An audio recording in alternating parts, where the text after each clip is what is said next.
Do subscribe to it and press the bell icon to receive the updates from the channel Prajwal Gaikwad.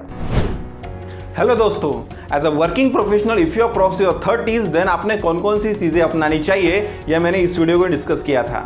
ये video आप ज़रूर देखिए। इस video के link ऊपर आई बटन में फ्लैश हो रही होगी और नीचे डिस्क्रिप्शन बॉक्स में भी मैं इस वीडियो के लिंक दे दूंगा। फ्रेंड्स, कितना भी डिनाई कर लो लेकिन किसी भी व्यक्ति का सक्सेसफुल होने का पैमाना उस व्यक्ति के आमदनी के साथ जोड़ा ही जाता है।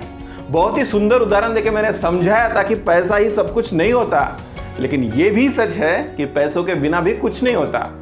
So, as demanded by the most of my subscriber, here I am starting the altogether new series on financial planning to achieve the financial freedom.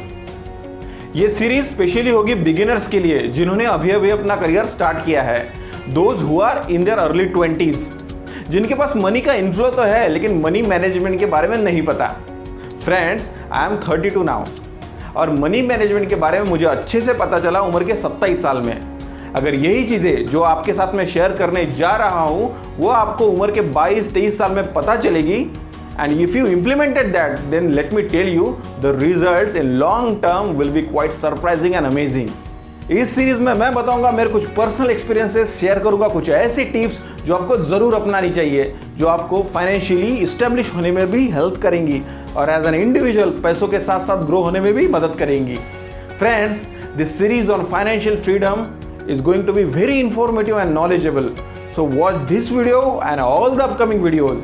और उसके लिए जल्दी से जल्दी इस चैनल को सब्सक्राइब कर लीजिए और दबा दीजिए ये बेल आइकॉन ताकि आने वाले सभी वीडियो सबसे पहले पहुंचे आप तक। Hello friends, this is Prajwal Gaikwad and you are watching all together new series on financial planning to achieve the financial freedom in meaningful life where we help to be you want to be.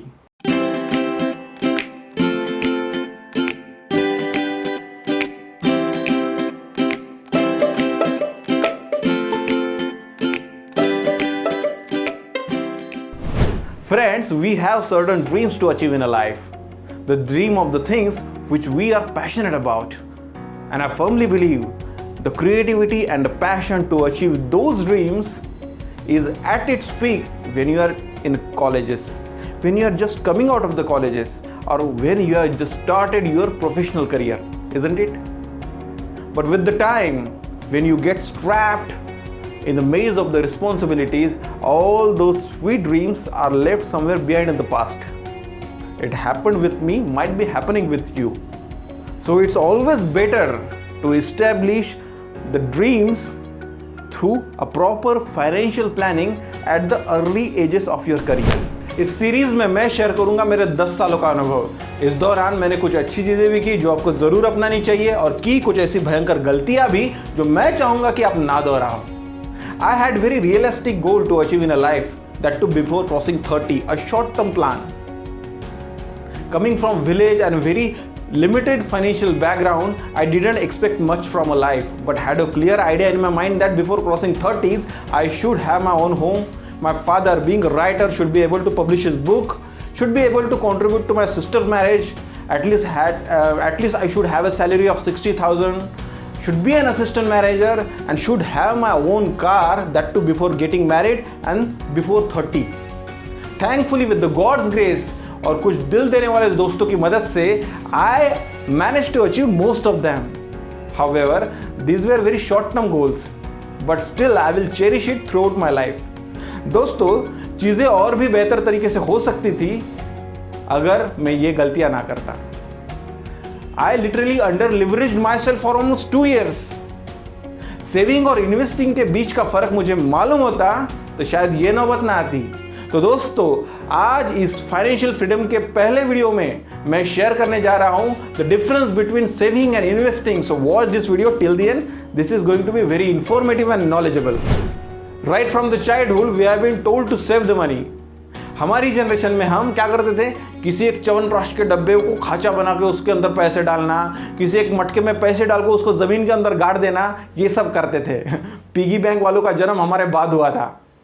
किसी भी Indian family में बचत या फिर दुकानदार से मोलभाव करना सिखाया जाता है। मोलभाव करना सिखाया नहीं गया हो लेकिन फिर भी हमको दिखता है। और शायद इंडियन फैमिलीज की इसी सेविंग की आदतों की वजह से 2008 में फाइनेंशियल क्राइसिस का असर भारत के ऊपर ज़्यादा दिखाई नहीं दिया, लेकिन यही एक पैसे बचत और सेव करने वाली आदत हम हमारी युवावस्था में भी कंटिन्यू करते हैं तो ये बहुत हानिकारक हो सकती है।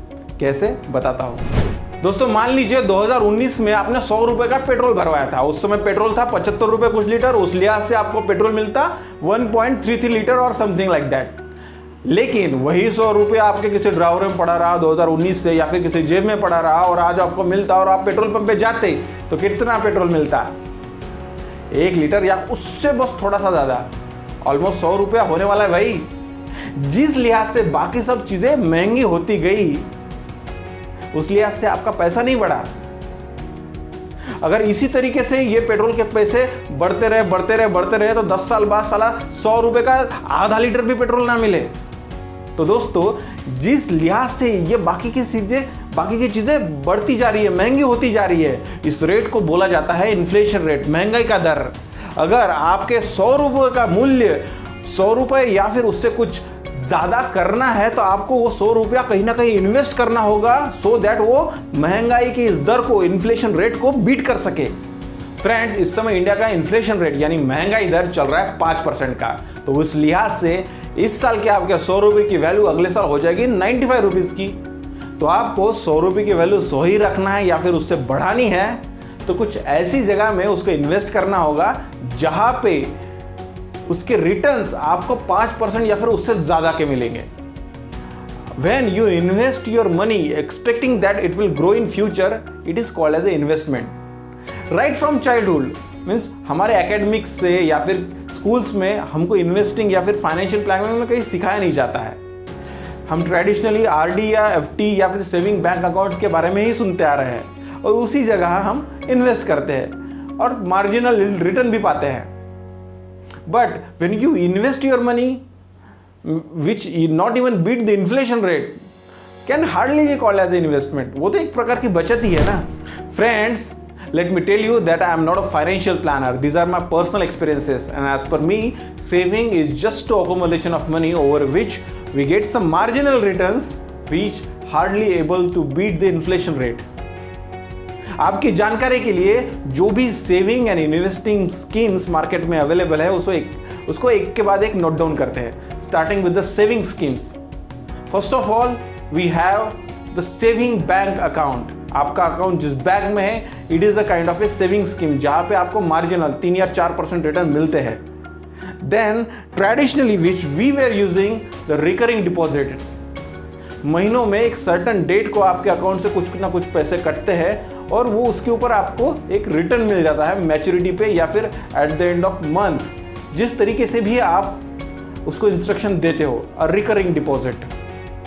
Then the next we have the fixed deposit. एक सर्टेन अमाउंट, एक लमसम अमाउंट आप शुरुआत में ही किसी अकाउंट या फिर फिक्स्ड डिपॉजिट में डालते हो जिसके बाद आपको एक रिटर्न मिलता है which is around 5 to 6%. Earlier it used to be very high, but right now it is just a 5 to 6% a fixed deposit. Then कुछ ऐसे भी इंस्ट्रूमेंट्स है जैसे कि post office fixed deposit, then personal provident fund में भी अच्छे से कुछ रिटर्न्स मिलते थे पहले, लेकिन अब परसेंटेज गवर्नमेंट ने कम कर दिए हैं। ये तो बात हुई सेविंग की। Now let's talk about the investing. लेकिन इन्वेस्टिंग के बारे में बात करने से पहले मैं आपको बता दूं, यहाँ पे आपको रिटर्न्स, अप्रिसिएशन बहुत अट्रैक्टिव और ह्यूज मिलेंगे भी, लेकिन इसके साथ एक रिस्क भी एसोसिएटेड होता है। ये बात आप अंडरलाइन करके रखिए कि while doing investing you are subjected to the market risk. Read all scheme related document carefully.